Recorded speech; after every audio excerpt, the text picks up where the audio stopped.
nuyu ñëpp ñi fi teew di jiital ci nuyoo bi Serigne Cheikh suñu wëllëre suñu soppe di ci teg kilifa yi fi teew yëpp xam naa kàddu yi sax moom du bari li Cheikh wax monsieur le maire bii dem léegi wax ko doyoon na loolu moo tax xëy na dafa rafet moo tax ngeen jox ma kàddu mais kàddu yi mën na ñàkk ko defee ñu ngi bëgg ci invitation bi di la ci sant bu baax a baax bi ñu ko waxee dañ ciy sawar ndax yow loo ñu woo rek dañ ciy sawar ndax nitu pas-pas nga nit ku valeur nga loolu moo tax loo ñu woo ñun dañ ciy sawar ñu jàppale la ci man ak suma directeur de cabinet di maître Momar Diop ñoo ànd su ko defee ñi ngi sant bu baax di rafetlu kàddu yëpp di wax ne nii la parce que aussi li ñuy wax rek naan chaque jeunesse a sa responsabilité soit elle l'assume soit elle la trahit et l'avenir jugera. Nous sommes à un tournant décisif. Le Sénégal aujourd'hui est à la croisée des chemins. tey jii ñëpp dañu riir wut ci Sénégal donc tous les Sénégalais sont interpellés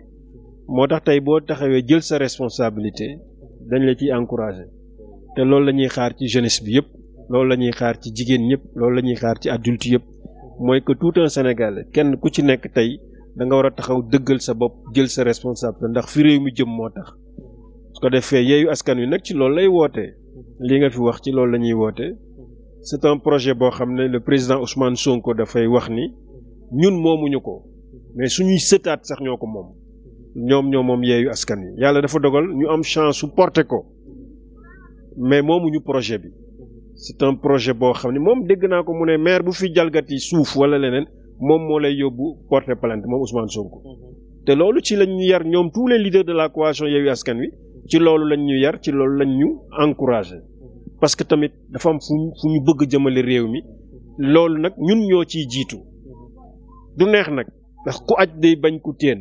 loola tax du yomb mais je pense que conviction mën na lu ne te nous sommes déterminés yeeyu askan wi kenn ku ci nekk xam nga ne ay nitu valeur ay nitu conviction ñoo fa nekk te loolu moo tax dañu koy topp ni incha allah ba li ñuy wut ñu am ko te mooy ñu teg Sénégal ci yoon parce que aujourd'hui loolu la Sénégal tey jot na ñu teg ko sur les rails n'est-ce pas en 2012 ba ñuy xeex foogoon nañ ne moment bii tey 2022 duñu agsi fii te dañ ko dépassé mais yeeyu askan wi mi ngi fi heureusement yàlla dimbali na leen ba ngeen teel a gis ñëw d'autres vont venir incha allah parce que aussi valeur la yu ñu bokk ñun ñëpp li nga wax ne montre yu baax yi ñoo bokk heure loolu moo ci nekk n'est-ce pas te dafa am vérité boo xam ne vérité bu universelle la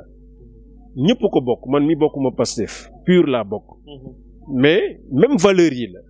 pur Pastef taxawu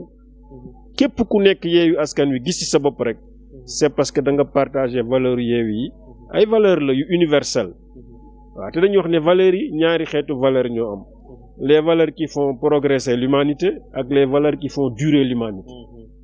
alors les valeurs qui font durer l'humanité fraternité ci la bokk tolérance ci la bokk solidarité ci la bokk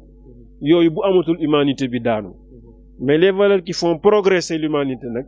ñun politiciens yi kenn ëpp ñu ci wàll te bonne gouvernance ca la bokk transparence ca la bokk justice ca la bokk et cetera et cetera su ko defee loolu mooy valeur yi nga xam ne moom la yeewu askan wi proposé n'est-ce pas te ñoo bokk affaire bi même présidentielle li accord cadre bi waxoon loolu ci la ñu nekk képp ku bokk yeewu askan wi da ngay am ci présidentielle yi sa candidat wu bopp bu ñu demee deuxième tour le candidat le mieux placé te bokk yeewu askan wi ñun ñëpp ñu àndaat jàppale ko mu gagné benn la te loolu c'est pour que ñu am chance yu bari moo tax ñu doxalee noonu waaw nañu àndee woon ca local yi ba gagné àndaat ci législative yi gagné noonu la ñuy àndee ci présidentielle mais dañ koy def ak stratégie su ko defee daal ñu ngi leen di talal loxo di leen à bras ouverts di leen dalal ci biir coalition bi di leen wax ne ñu